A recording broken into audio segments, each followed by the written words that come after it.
This is now another interpretation of a very classical set of verses that many ulama of our times actually, more and more ulama are interpreting Surah Isra as being one of the signs of Judgment Day. And if you begin from the surah, it starts off with the issue of Subhanalladhi Asra bi'abdihi, the issue of Isra, and the fact that Allah subhanahu wa ta'ala blessed the Bani Israel, and that He gave them some power in the land. Now, the verses then go on. وَقَضَيْنَا إِلَى بَنِي إِسْرَائِيلَ فِي الْكِتَابِ لَتُفْسِدُنَّ فِي الْأَرْضِ مَرَّتَيْنِ. This is verse number 4 of Surah Isra. Okay, follow along. These are very powerful verses. قَضَيْنَا إِلَى بَنِي إِسْرَائِيلَ. We conveyed and decreed to the children of Israel in the kitab. What is the kitab here? Most of our ulama said the Lawh al-Mahfuz. We decreed amongst the Lawh al-Mahfuz. That to whom? To the Bani Israel. لَتُفْسِدُنَّ فِي الْأَرْضِ مَرَّتَيْنِ. You shall cause fasad in this world twice. You shall cause fasad twice. لَتُفْسِدُنَّ فِي الْأَرْضِ مَرَّتَيْنِ وَلَتَعْلُنَّ عُلُوًّا كَبِيرًا. And you shall reach a degree of great haughtiness. عُلُوًّا كَبِيرًا. Interestingly enough, Allah uses the same adjective for Fir'aun. إِنَّ فِرْعَوْنَ يا حفظة إن فرعون علا في الأرض. So Allah is saying the Bani Israel will have two periods of might and izzah that they will honor or abuse. Which one? Abuse. وَلَتَعْلُنَّ عُلُوًّا كَبِيرًا. Okay? You guys all follow me? Everybody on the same page? Okay, now we move on. فَإِذَا جَاءَ وَعْدُ أُولَاهُمَا.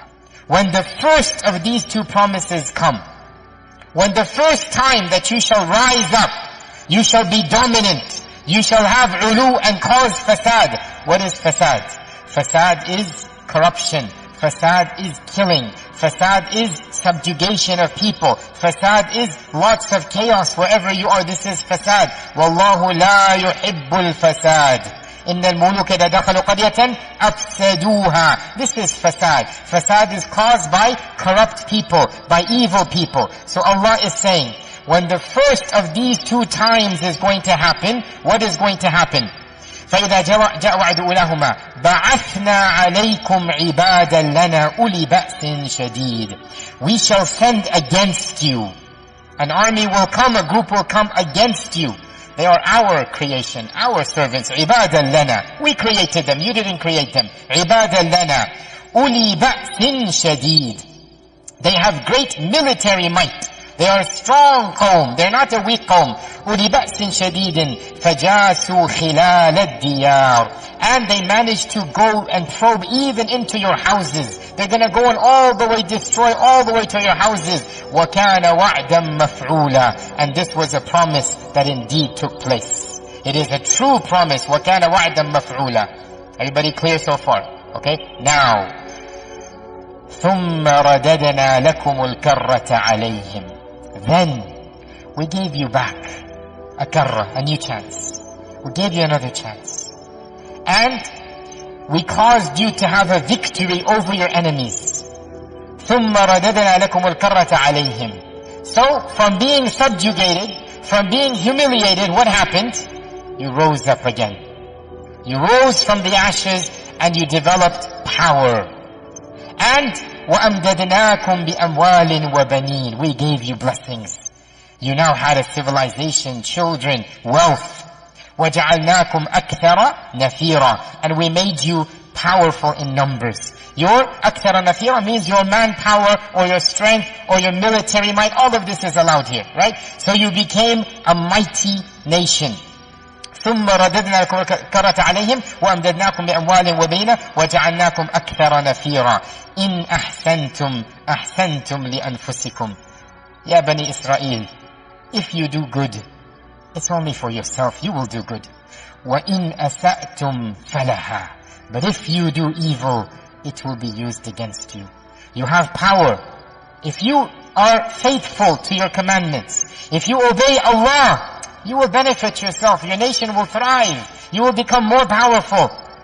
But if you misuse that power, and if you subjugate others and cause tyranny and fasad, then that will be taken away from you. وَإِنْ أَسَأْتُمْ فَلَهَا فَإِذَا جَاءَ وَعْدُ الْآخِرَةِ. When the akhirah does not mean the akhirah. The akhirah here means the end of the two, the second one, the last one. The ulahuma is the first one, the akhirah is the last one. Doesn't mean the akhirah, the hereafter. No, that's a misunderstanding that people might have when they don't understand the meaning of akhirah here. فَإِذَا جَاءَ وَعْدُ الْآخِرَةِ. When the final of these, meaning the second, because there's going to be two times that they will rise up, right? When the second and final time, because there shall not be a third time of power. Ya Bani Israel, Allah has decreed you shall come to power and be a civilization twice.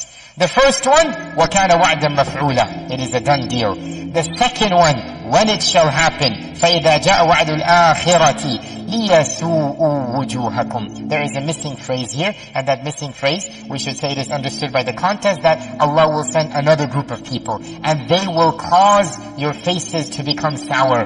You will find that because when you're hurt, when you're irritated, when you're angry, when something happens to you, your faces scowl. لِيَسُوءُوا وُجُوهَكُمْ. After they were beaming with pride, they will now become scowling with anger. لِيَسُوءُوا وُجُوهَكُمْ. Now here, listen to this. وَلِيَدْخُلُوا الْمَسْجِدَ كَمَا دَخَلُوهُ أَوَّلَ مَرَّةٍ. And they shall enter the masjid. Which masjid, ya audience? Aqsa. There's no ikhtilaf. The masjid here is not Makkah and Medina. Aqsa. وَلِيَدْخُلُوا الْمَسْجِدِ. And they shall enter the masjid. Masjid al-Aqsa. كَمَا دَخَلُوهُ أَوَّلَ مَرَّةٍ. As they entered it the previous time. كَمَا دَخَلُوهُ أَوَّلَ مَرَّةٍ. وَلِيُتَبِّرُوا مَا عَلَوْا تَتْبِيرًا.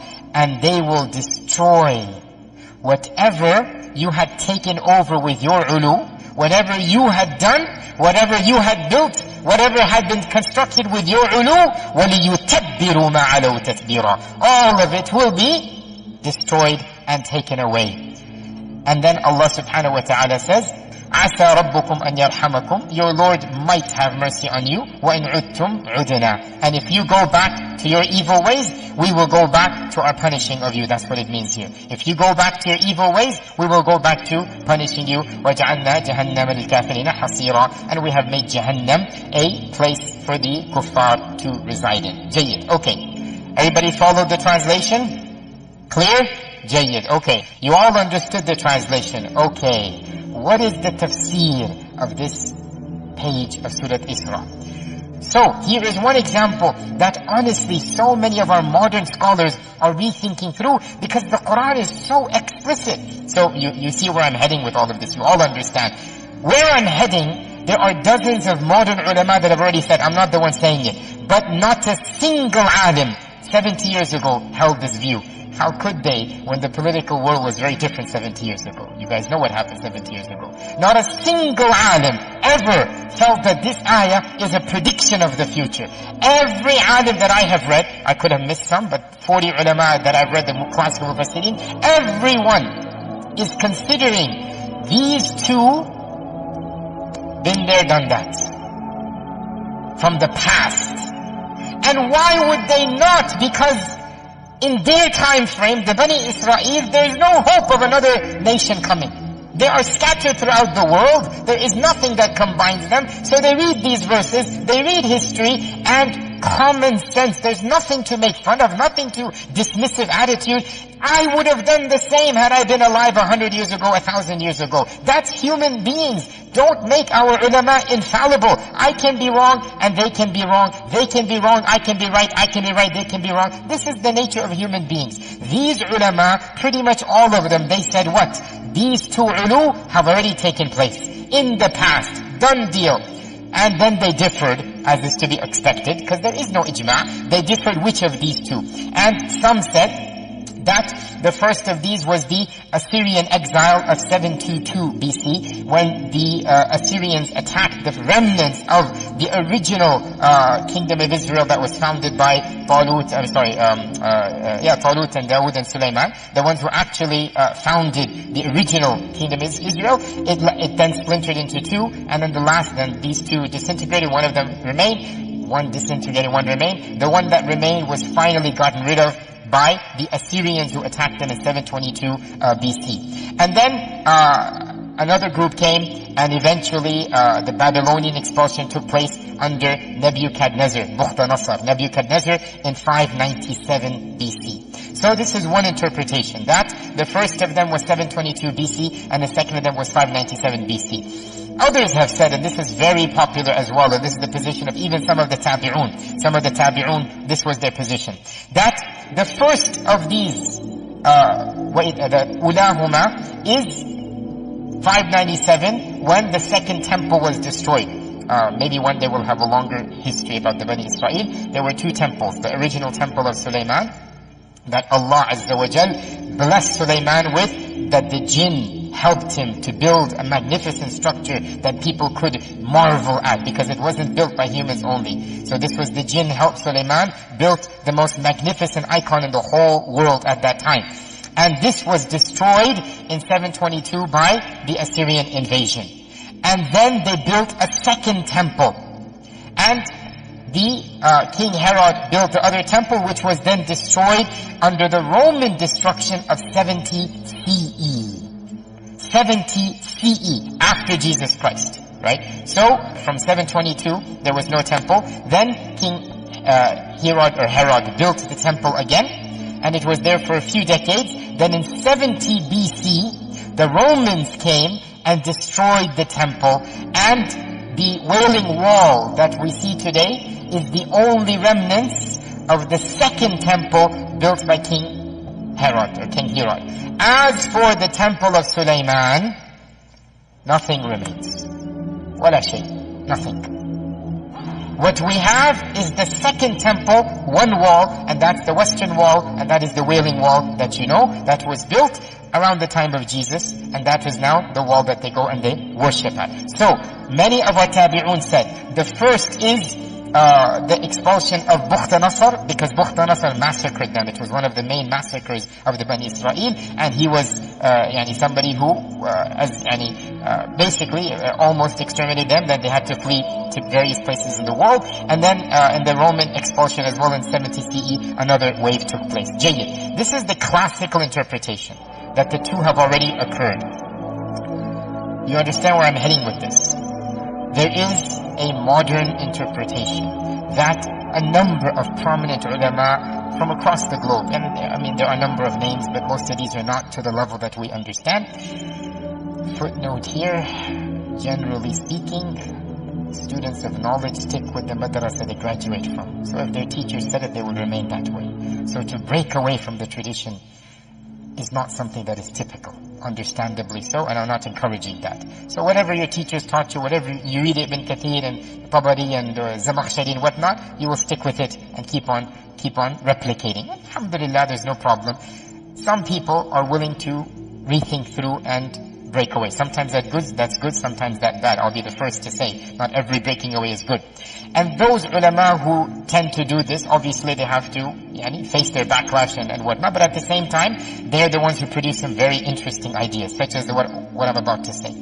A number of prominent scholars in Egypt, in Bilad al-Sham, in Palestine, a number of places, they are saying, why are we assuming that these are in the past? The Quran doesn't say so. In fact, the Quran only says one of them, وَكَانَ وَعْدًا مَفْعُولًا. The first one has taken place. As for the second, the Quran does not say that it has taken place. Why are we assuming it has taken place? And now you see exactly where we're heading with this, right?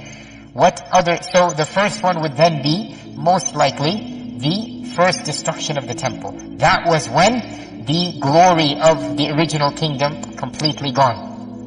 And they have never had that type of political stability up until when? We all know up until when. And so, Allah Azza wa Jalla is saying, ثُمَّ رَدَدْنَا لَكُمُ الْكَرَّةَ عَلَيْهِمْ. We give you one more chance and you were victorious over your enemies. وَأَمْدَدْنَاكُمْ. We helped you, we aided you. You had government aid, you had the largest endowments from the biggest superpower in the world. You had everything you could have ever wanted. Right? وَجَعَلْنَاكُمْ أَكْثَرَ نَفِيرًا.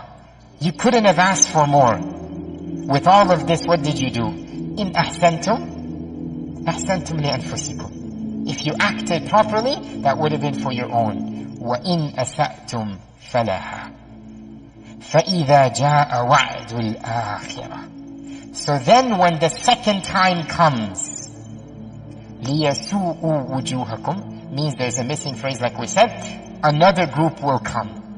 And this group will eliminate the izzah that you had, and you shall see that your ulu and your fasad and your evil did not help you. And you will see it and your faces will demonstrate that. لِيَسُوءُ وُجُوهَكُمْ. Now here's the key point that allows them to make this tafsir.